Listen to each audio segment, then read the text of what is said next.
Almost there.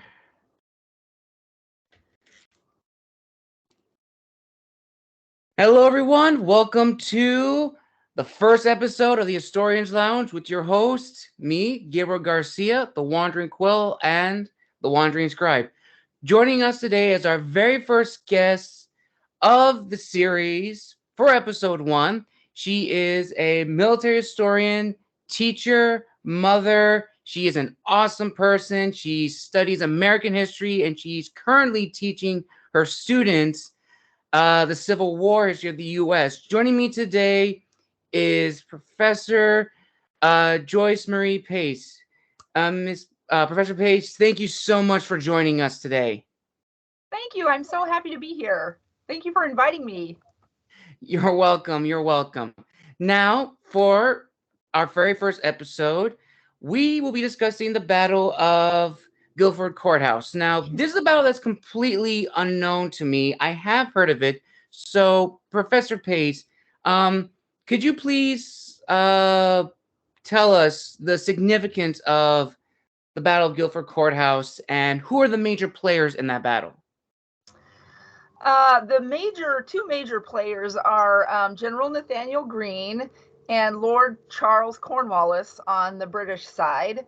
Um, Nathanael Greene was originally Washington's quartermaster. He was a former Quaker. There's one book called The Fighting Quaker, which I don't necessarily agree with that title. The book is pretty good. But because the Quakers actually expelled Nathanael Greene because he was willing to say, hey, I'm going to join the military and help fight, for the freedom of the colonies from Great Britain. And they, excuse me, they disagreed with that. So they actually expelled him. So he's an ex-Quaker, but it's interesting because he still remains, sort of a man of faith. And when he got married, he and his wife were very much sort of people of faith. And so that's interesting that even though this one sect, if you will, sort of expelled him because he was willing to take up arms, it didn't make him lose his faith per se.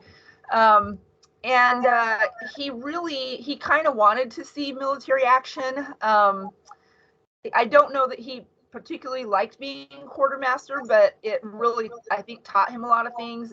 If you kind of study his life, you can see the different things that happened to him in the situations that he was put in really prepared him for what was going to happen in the Southern Theater. Washington actually wanted to put him in charge earlier than that, and the Continental Congress overruled him and put Gates in charge in one area, which ended up being disastrous, actually. But then after that, George Washington appointed him to the Southern Theater, which in and of itself was a challenge because in the South, there were actually more, well, I don't know about more, but more than in the North, people that were not really vested in against British rule.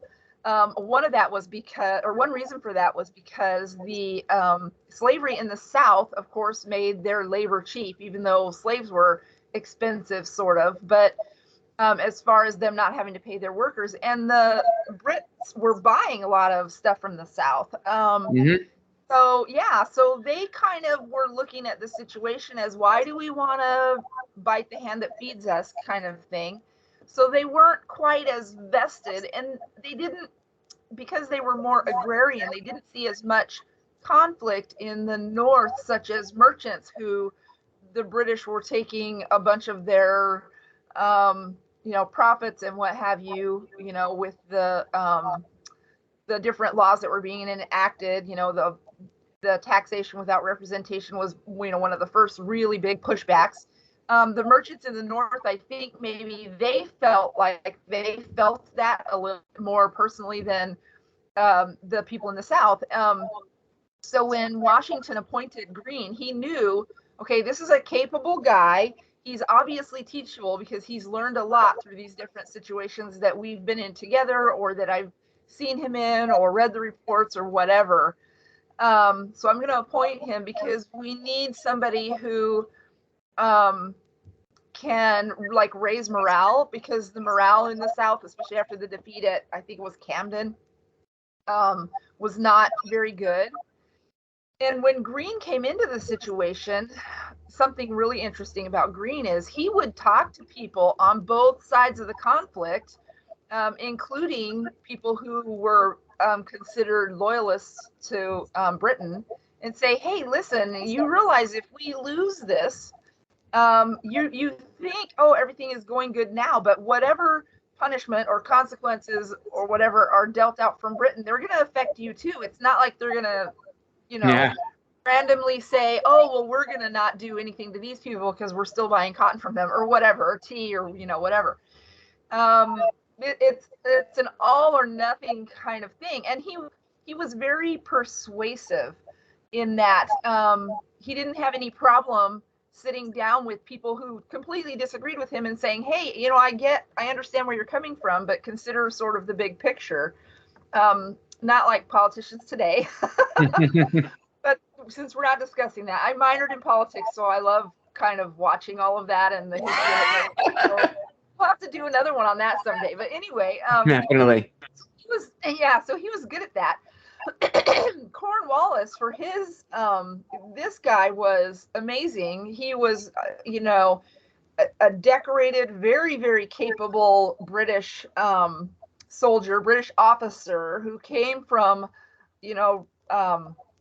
like privilege. If you would talk about white male privilege, that would be Cornwallis. Yes.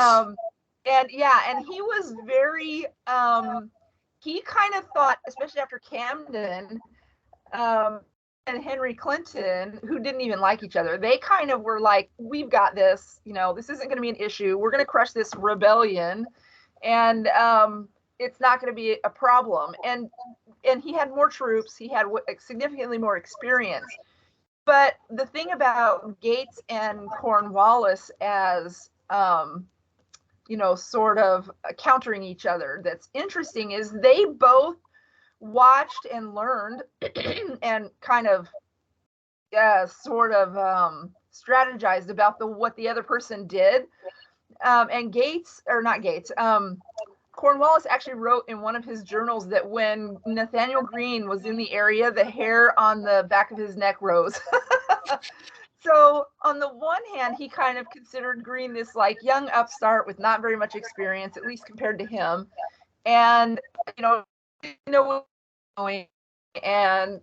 he didn't come from any kind of special pedigree like Cornwallis did and all of that. So in a sense, he may have underestimated Greene, but they both definitely, when Greene went to the South and Cornwallis was also headed down there to Charleston, it was going to be a fight for the ages. I mean, they were very, they weren't necessarily well matched as far as experience or how many troops they had, but it was going to be wits wise and like strategy wise, it was a really good match. It's interesting because what you explained to me about Nathanael Greene, it kind of almost sounds like it seems like it would be fair to say that Nathanael Greene was Washington's Grant in the sense that how Grant to Lincoln, like Lincoln was jumping ahead to the Civil War. Lincoln was pretty much running out of generals. No one could match Robert E. Lee in battle. Robert E. Lee always seemed to win, and it was more at stake for the Revolutionaries because they didn't have some of the best generals. Some of their generals were, I say, young upstarts that had to train themselves or had to buy generals or military drill sergeants to train their army. So I definitely see that comparison with Nathanael Greene being this young upstart who goes to the Southern Theater and pretty much is like, I gotta do something.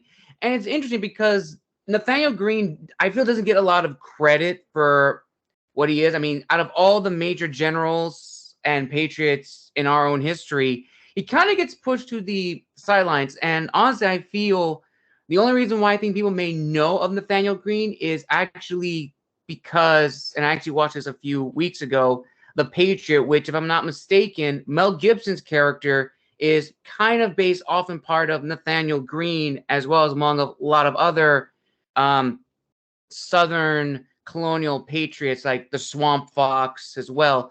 But yeah, I can't imagine being a young upstart going down to the Southern Theater trying to rally the Patriots who were there, or if there were any, to fight against the British, who were significantly superior to them in terms of fighting, in terms of manpower. But I definitely feel fighting in the South is very different from fighting in the North. Wouldn't you agree? Mm-hmm.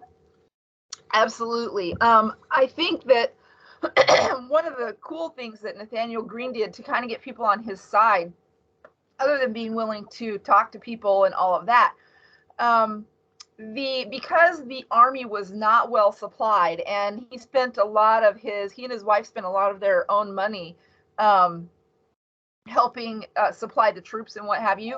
Well, one of the things that was happening in the South was, and this happened on like farms or whatever that were owned by loyalists, the Patriots would raid them and steal their stuff and brutalize and what have you. And Greene, when he got down there, he's like, no, no more. That is not okay. If you do that, I will hang you, which was quite revolutionary in and of its own sense, because he was basically saying, I think that he kind of knew in his head, we're not going to win these people over that way. So I'm going to hold my troops accountable. And he was very much a person who was like, I'm not going to ask you to do something that I won't do. And I'm not going to let you do something that I wouldn't do because it's wrong.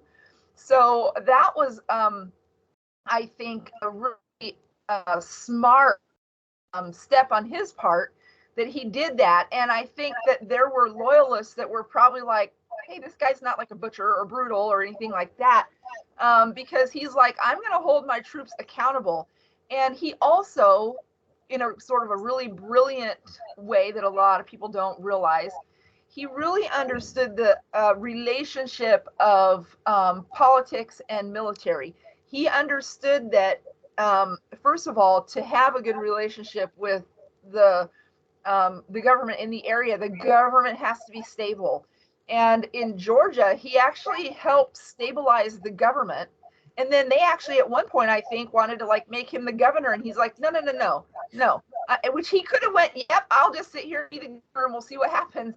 But he didn't do that. He's like, no, no. Yeah, he said, no, we need to stabilize the government. And then he would write letters to the government of the different states saying, appealing to them, hey, we need help. This fight is for everybody. You know, we need help. We might have to conscript people. We might have to say, hey, you have to fight even if you don't want to, or we might have to like confiscate goods, but we don't want to do that like in a rebellious, tyrannical sort of way. So he understood that really the role of the military is not to just come in and do whatever they want for the sake of the cause, but to work with the government that is set up and, you know, in tandem with them to try to reach the same goal. And he was also very persuasive in that. And so people had respect for him. They saw him as, you know, this guy is not running around trying to criminally, you know, do things that are just flat out wrong. He's not taking advantage of his military position to get what he wants or what he needs. He's not making excuses for his troops, you know, rabble rousing and, you know, not interacting correctly or what have you. He's holding his own people accountable, and he expects to be held accountable. And so people, even who were on the other side, sort of began to have this respect for him. I think that really helped in the cause of persuading people to understand how important this overall big picture fight was for the freedom for the colonies.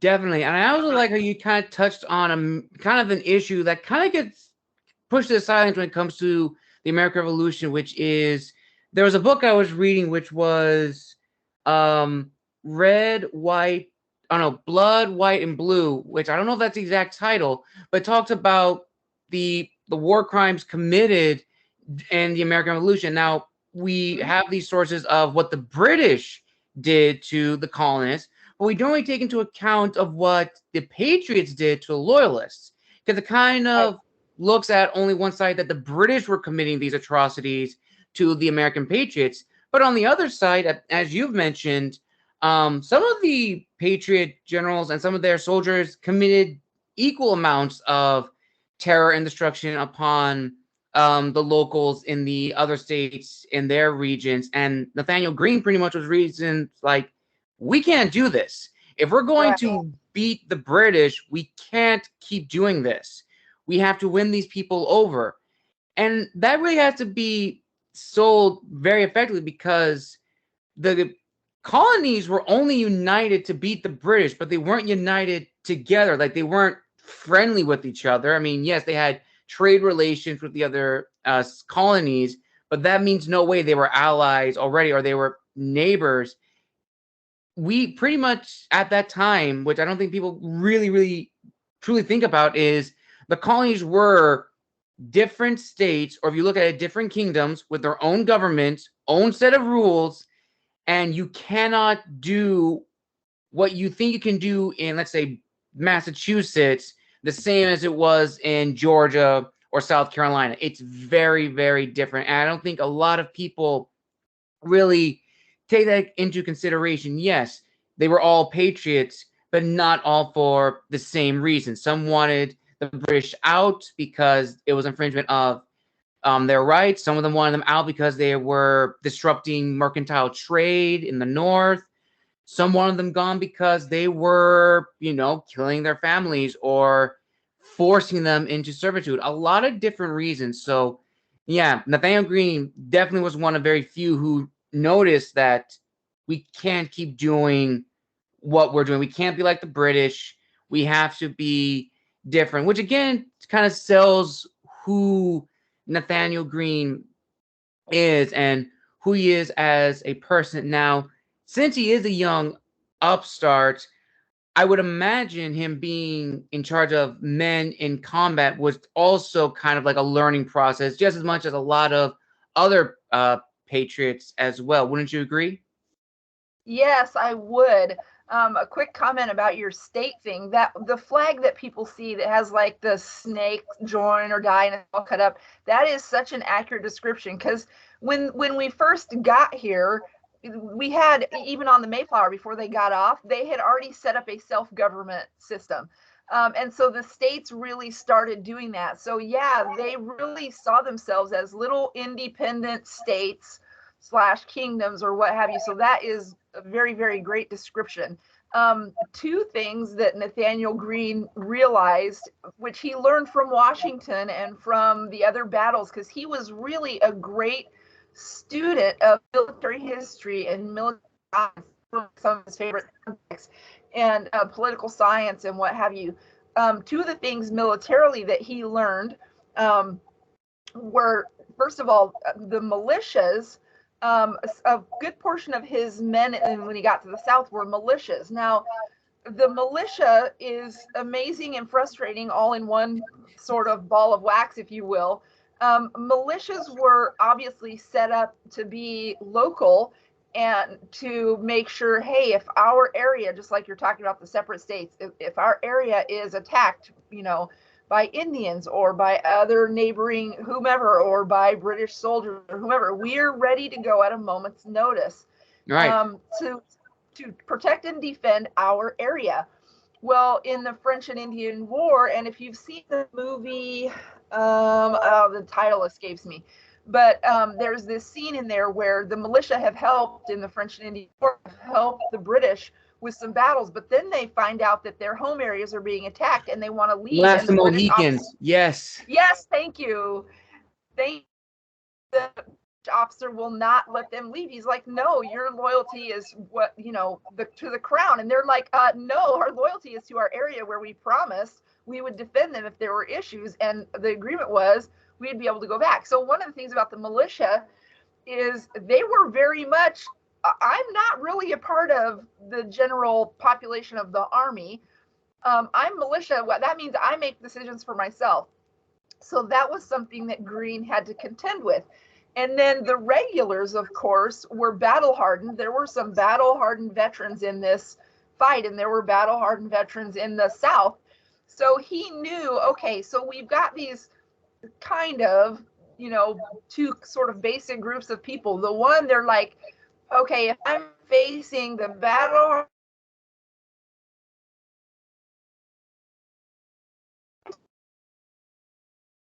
then you have militia who are like, I don't know, I'll think about it. So there was a little bit of concerned that militia would not always hold the line. And even in knowing that, other than being very persuasive and being a leader that both of those groups sort of respected, because he, when he said something, he did it. When he made a plan, he was very strategic about it, and all of this. He literally laid out his lines in certain ways to make sure, okay, if the militia fails or if the militia doesn't follow through, here's the backup plan. So he was like the guy that had 2 or 3 or 4 backup plans. And that made him very strategic, and that made people think, okay, this is going to work. So I think that really worked in his favor when it came to working with these different groups of people, and that sort of independent mindset of, oh yeah, but I'm militia from Georgia, why am I in South Carolina fighting for you, kind of thing. And he was able to like arch the whole goal over all of them because they respected him and kind of give them, here's the big plan, here's what we're going to do. And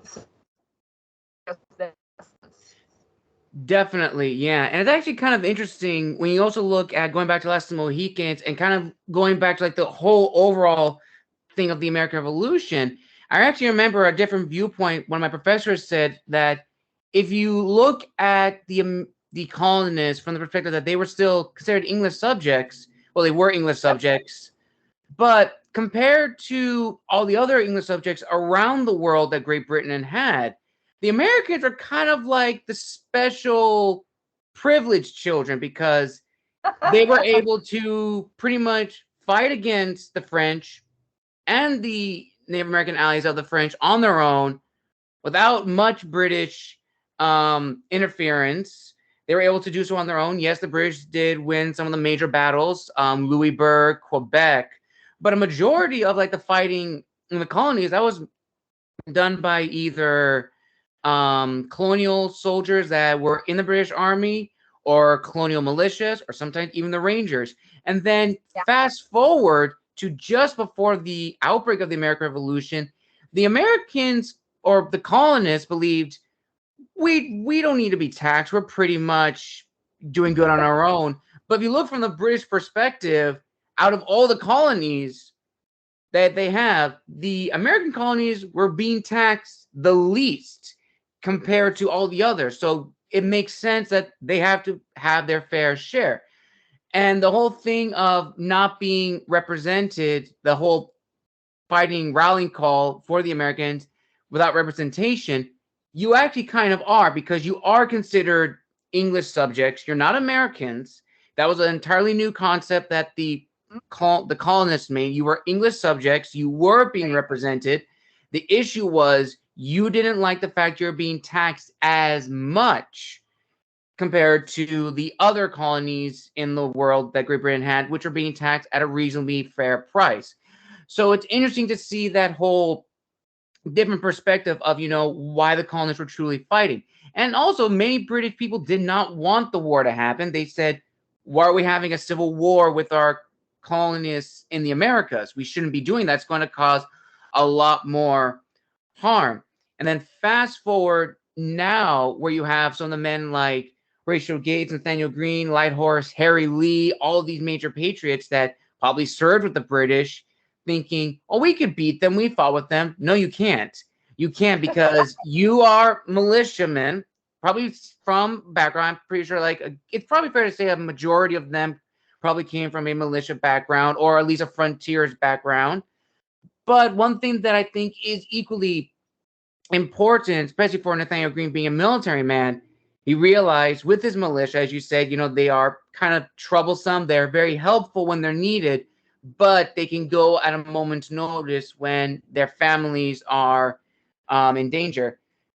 But I think a thing that often gets overlooked when it comes to the Southern theater of the American Revolution is the climate. And I remember a book of mine that I read for my master's course, which was it was about how the British weren't necessarily prepared to fight in the Southern theater. Compared to the North, you had humid climates, you had mosquitoes, you had swamps. You're not trained to fight in that kind of environment Whereas if you're fighting in New York, Connecticut, New Jersey, Boston, that's typically almost the same geography as Great Britain, Scotland, Ireland, even Canada, but the Southern Theater is not like anywhere else. And I think that often gets overlooked when it comes to the wars or the battles between the colonists and the British. And I'm pretty sure Nathanael Greene and a lot of other Southern generals realized we can use that to our advantage. They're not trained to fight like this. We are. We know the landscape. And using the militia, as we've seen in documented sources, we can have hit and run attacks with the militia to pick off the British and keep the reserve of our army for the major battles, which that I think also gets overlooked is the colonists could not afford to lose a lot of their men. They had to keep them sparingly. And yes, the British too had to keep their men sparingly because they had to get their men from Great Britain or a lot of other colonies in the Caribbean to reinforce. Yes, you could argue the colonists could just outlast the British, but for how long? Britain can cut off trade to the colonies very easily. So there's a lot of other things that had to be considered. And I'm pretty sure Nathanael Greene was also thinking this because, as you said, he was always thinking of plans in his head, except plan one, plan two, plan three, plan four. Because when you're fighting off against the British, especially if you're fighting against Cornwallis, who was a man with a huge pedigree, military experience, a gentleman highly regarded favorably in the English courts, you couldn't afford to lose against someone like that. Right. On the taxation thing, I was just thinking when you were talking, I think it was John Adams that said, we are British citizens and we don't have a problem paying taxes, but we want representation in Parliament. And King George said no. And so that's where the taxation without representation came from. Because, yeah, they all pretty much considered themselves, hey, we're British citizens, but you're not treating us like British citizens.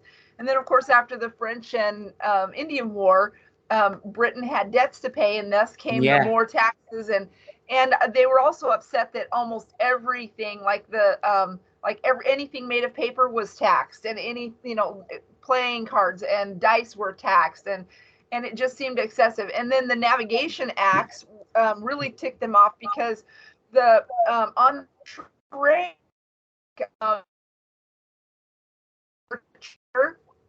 And he would send ships to they were trading with Spain, because going back to the states all being sort of individual, they could trade with Spain or France or whoever they wanted. But when the Navigation Act were set up, Britain was like, nope, you have to send your ships here first and we take a tax and then you can send it there.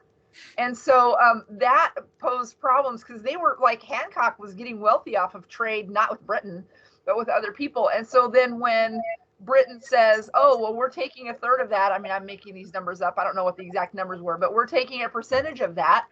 And people like Hancock were like, no, you're not. You didn't do anything to make this money. You didn't do anything to pay my laborers, but you're going to take my profits. And on top of that, you're not going to give me representation in Parliament. So that was kind of one of the things that became the rallying cry. But yeah, from the being an armchair historian, as it were, you can definitely argue, yes, but there was this war and they helped you win it and you have to help pay for that now. So that's where you see some of that conflict start heating up.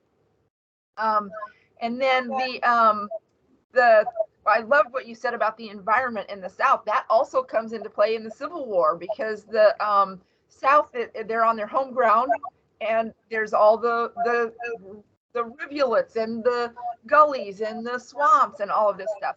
Another thing that I teach my students in early American history is really America's first way of war was guerrilla warfare. Yes. The old European way of war is like, you guys, you have your people stand over there on the field. We'll stand over here. We'll text you when we're ready to shoot at each other. Not really, but and then whoever has more people left standing at the end after we all shoot at each other wins that battle. And one of the things really interesting about George Washington that he taught Nathanael Greene was he officer commanding officer, because they went marching through a green forest in bright red uniforms and got attacked by natives, and his commanding officer, which I think was Bradley if I remember, but anyway, died later because of those wounds. And George Washington is thinking logically, this is not smart. And so that was another thing, the idea of the hit and run tactics and that type of guerrilla warfare is one of the things that Washington said, if we're going to beat these guys on this continent, not only do we have the advantage because we're fighting on the home ground, but they don't know this area like we do. And they definitely, as you mentioned, the British knew it more in the north because they had troops there. They sent troops there. There was more kind of going on there, Right. Not as much in the south. And so, yeah, there was a definite advantage in the south, and Greene definitely used that. In the Battle of Guildford Courthouse, he actually went and looked at the terrain and decided ahead of time how he was going to place his troops, where he was going to place first line, second line, third line, etc.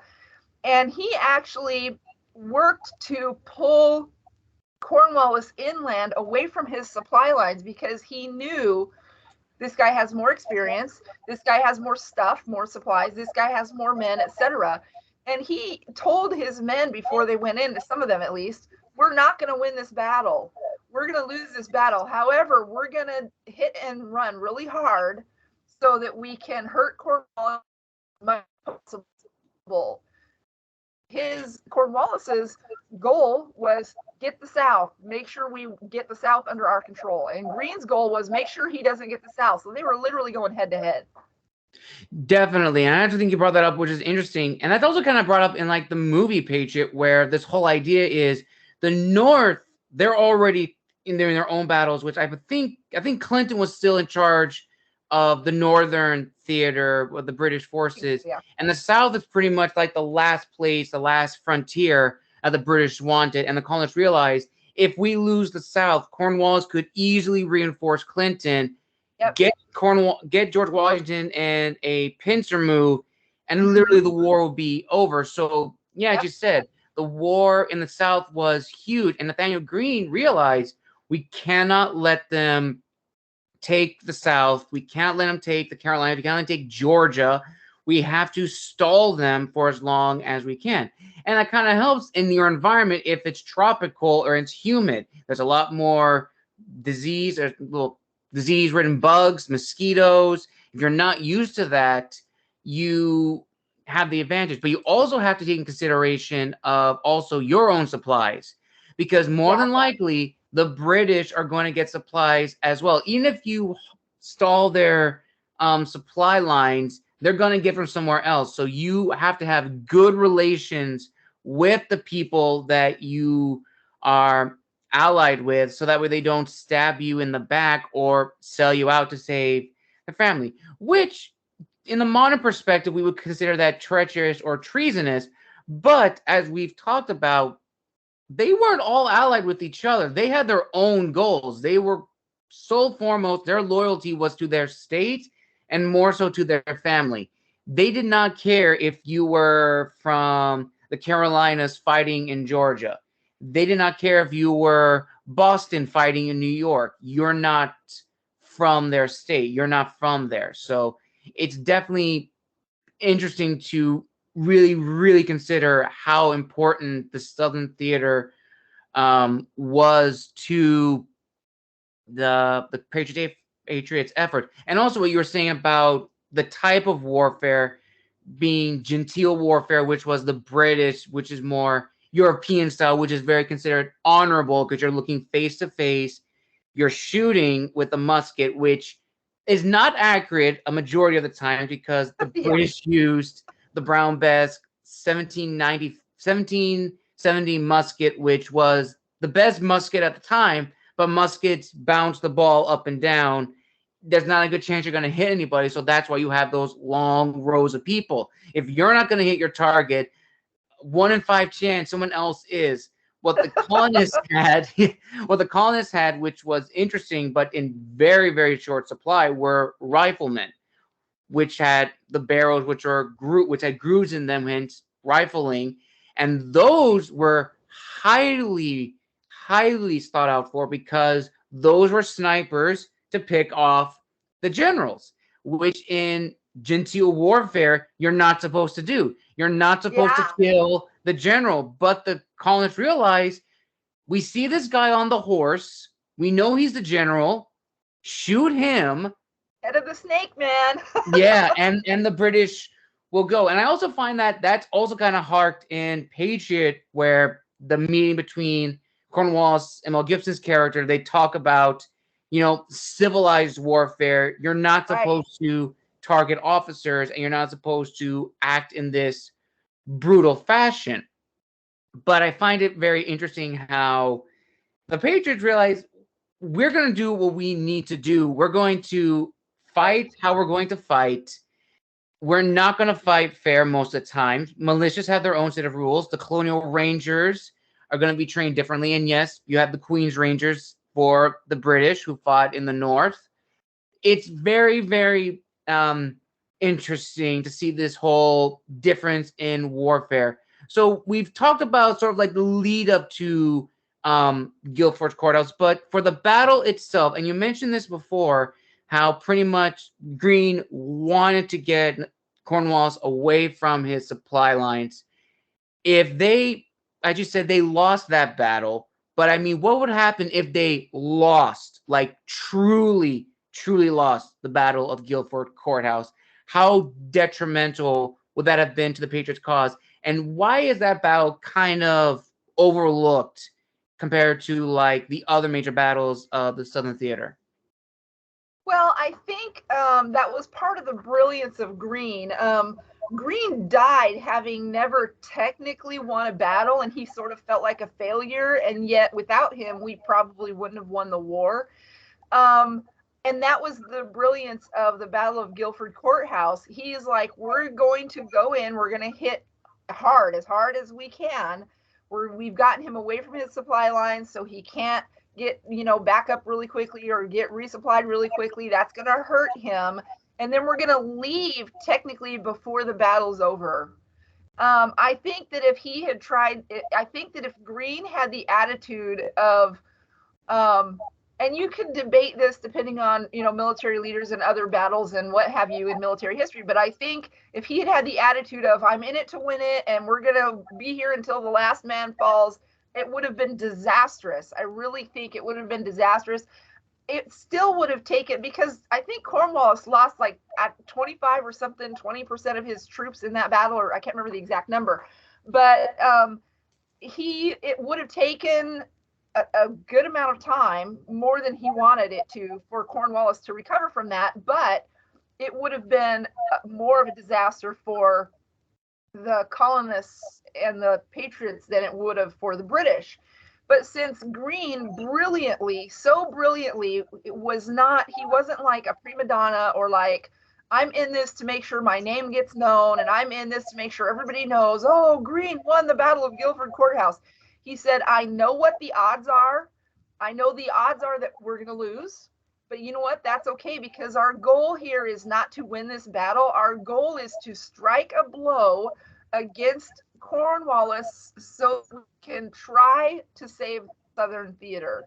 And as it turned out, that's exactly what he did.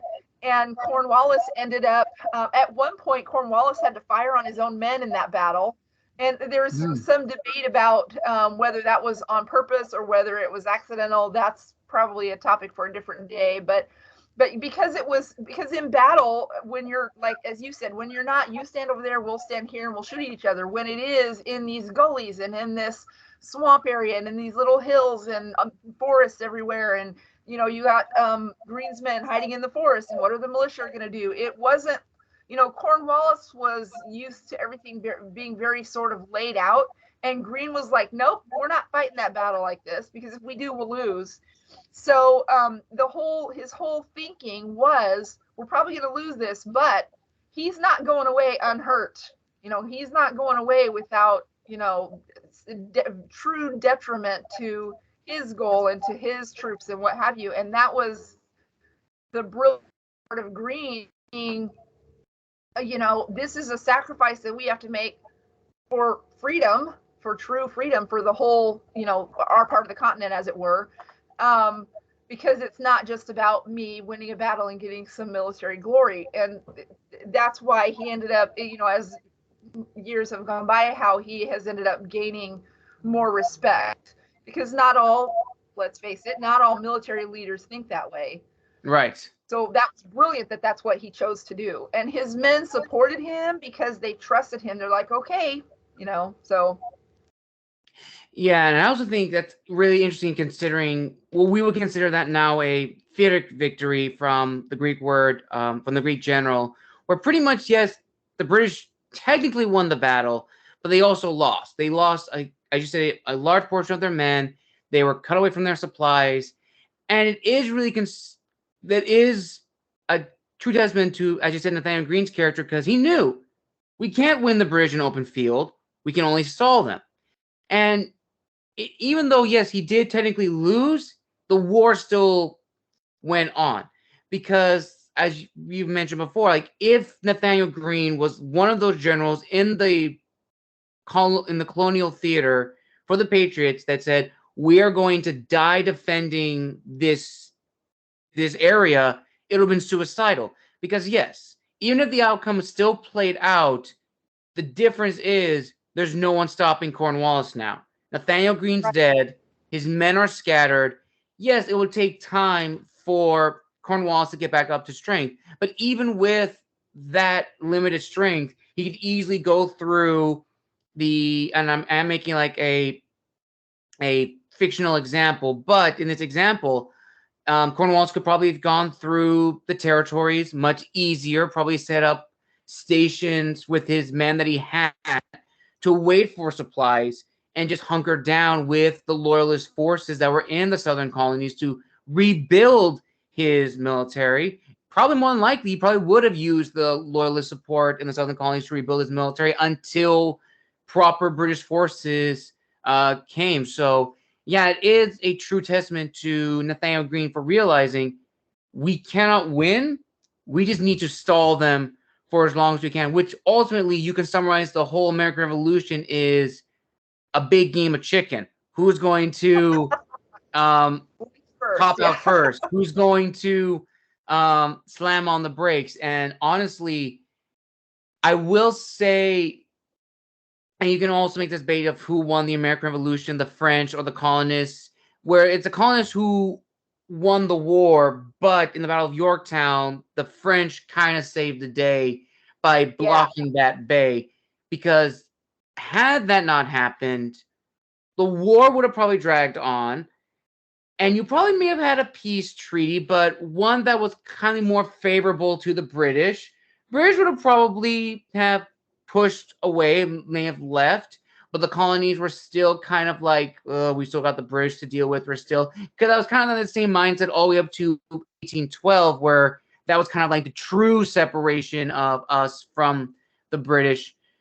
But because that didn't happen, or didn't happen in that certain way, England was able to be kicked out, which we also need to acknowledge the fact that the war technically didn't end until almost all the British forts were conquered, which that also gets overlooked. I didn't know that until probably I was in my master's school, where there was a lot of British outposts that were holding out. So technically the war didn't officially end until, like, I think 1783 or 1785, roughly around that period. I know it was right after the Treaty of Versailles, where that was like the official declaration of the end of the war. But yeah, it is interesting. And just the Treaty of Paris. Yeah, that's the one. Wrong one. Paris, Versailles, they're in the same country. Yeah, the Treaty of Paris. I was World War One. Yeah, the Treaty of Paris, right? It is, and talking about Nathanael Greene, it's kind of ironic, kind of like a cruel irony. I think you would agree, where as you say, Nathanael Greene died not ever winning a battle, probably thinking, I'm not going to be remembered for anything. I've lost major battles in the war, probably not going to have anything to my name. And yet, he is regarded amongst the monolith of the famous American generals of the American Revolution in the ranks of Light Horse Harry Lee, Horatio Hornblower, Swamp Fox, a lot of other generals as well, which I couldn't imagine that kind of feeling, which that was a sense of that mentality at the time, which is the sense of personal honor. What am I going to be remembered for? What am I going to leave behind? Because a lot, even the British and the colonists had the mentality of the legacy. What am I going to be remembered for? And that's also kind of a ways, I think you would agree, a lot of kind of like the Patriots were kind of thinking these major suicidal battles is their legacy, either winning or dying stupidly in these battles. Nathanael Greene pretty much wasn't really concerned with his legacy in the sense of I want to die, but die for the cause, but I want to be remembered for something. And him in his last few years believing that he's not going to be remembered for anything is kind of sad. But wouldn't you agree that he deserves a lot more recognition and credit than originally thought of? Yeah, I think so. I'm actually working on, the Hamilton musical was such a huge thing and, really fun. And I'm actually working on something like that for Greene that involves more of his wife, because his wife was very, a huge, huge support to him. When they went to the South, well, first of all, they lost everything, almost everything, supporting the war. But Georgia, because of his work down there, they actually gave him land and stuff down there, and he actually died of sunstroke. Speaking of weather and climate that you're not Ooh. used to. Yeah, he died of sunstroke. He was like, I don't know, 48 or 43. He was in his 40s, so he died very young. But and she, because they weren't like super wealthy, but they came from a little bit of money, and she actually like sort of, pardon the expression, pulled herself up by her bootstraps, and she like wrote letters and said, hey, he sacrificed everything, and we need some kind of pension or something, and or we need the government to like pay off the debts, because he actually left debts up in the north trying to supply his part of the army and everything. So there's just some really interesting, like she followed him to the South, and she didn't like being away from him. So there were times she went with him to wherever he was. She wasn't in battle, obviously, but she went with him to those areas, and she would give like parties for the officers and their wives and that kind of thing. So it's just their whole relationship, and his whole attitude, as you said, about really what to me his life is like. What is the big picture? How can I make a difference in the big picture? Not how can I make a difference for me, like how am I, he might have had some regrets thinking, oh well, I never really lost, or I never really won a battle, I lost every battle. But and his wife was always encouraging and always, but you see the bigger picture of freedom and this kind of thing. So they had a really interesting relationship, kind of like John Adams and his wife. And Yeah. she was like, yeah, you guys are making all these laws, but the women are the ones going to have to make it happen in the home, and in reality. And so they both had these kind of interesting wives who were not your sort of quintessential stereotypical colonial wife. They both spoke their mind, and they both encouraged their husbands. And both of these men were like, my wife is my greatest advisor, and my wife is my greatest asset, and this kind of thing. So it's kind of interesting, those parallels. And yeah, he totally, I think, totally deserves to be celebrated for what he did. He was really, really genius in, you know, and humble. I think the other word I would use for him is humble, because he so could have been that, I'm going to be the governor of such and such state, or because they respect me so much here. But he was like, no, this is not about me. He always kept that in the forefront. This is not about me. It's about the greater cause of freedom, and how can I help? How can I move that needle towards freedom, as it were? And so, yeah, very, very much and to me, as a military historian, probably one of the greatest I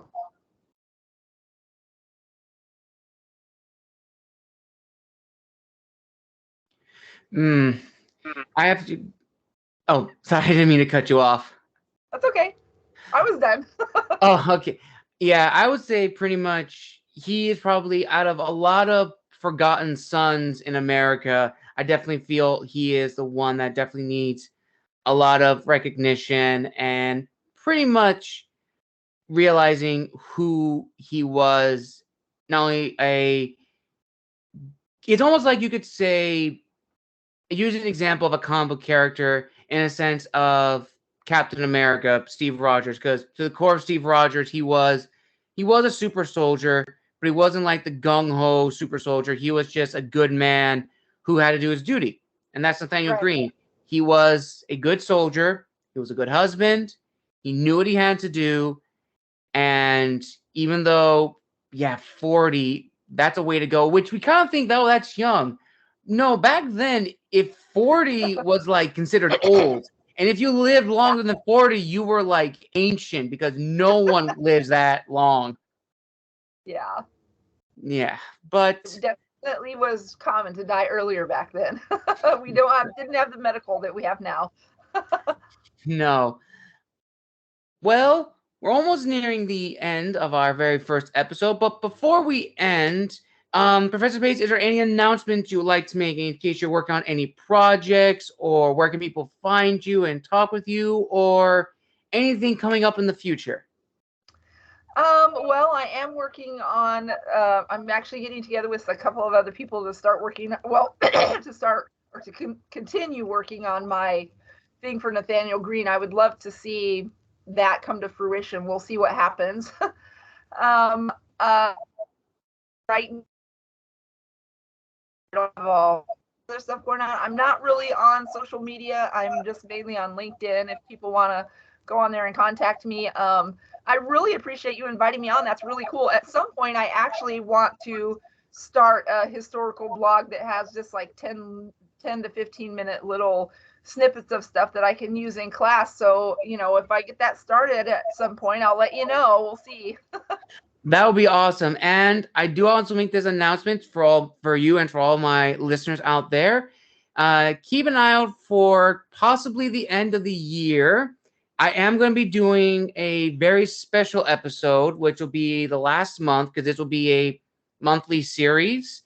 That will be what I would like to call the Historians Roundtable, where my hope is to gather all the guests I've had for this year, for all these episodes, on a big channel like this. It'll be on Skype, and just talk about history, because there's a lot of great people that I've met on LinkedIn who have helped me with my own research, with my own writings, and who've honestly taught me more about history and other aspects of history than I didn't know. And I also want to also thank you, Professor Page, for telling me about more about Nathanael Greene and the Guildford Courthouse battle, because as I said, I knew very little of Nathanael Greene and the Battle of Guildford Courthouse. I knew some parts of the Southern Theater, mainly from movies and books, but never specifically about the true strategic importance of the Southern Theater. So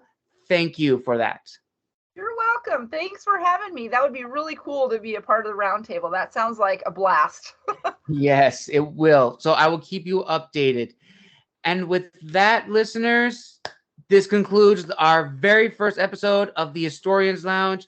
Again, I want to thank Professor Pace for joining us. And if you want to follow her and keep up to date, I will link her LinkedIn in the description of this episode today. Again, thank you, Professor Pace, so much. You've been an awesome guest. I also want to say I love your library in the back. It's kind of reminiscent of mine. You can't see it, but I have books here, books Oh, on my yeah. right, and Everywhere. books up in the corner. Not reading if it's books. Oh, man. Well, Well, thank you, Gabriel. you're welcome. And again, listeners, this will be a monthly series, so keep up to date with my post on Instagram for the new episodes.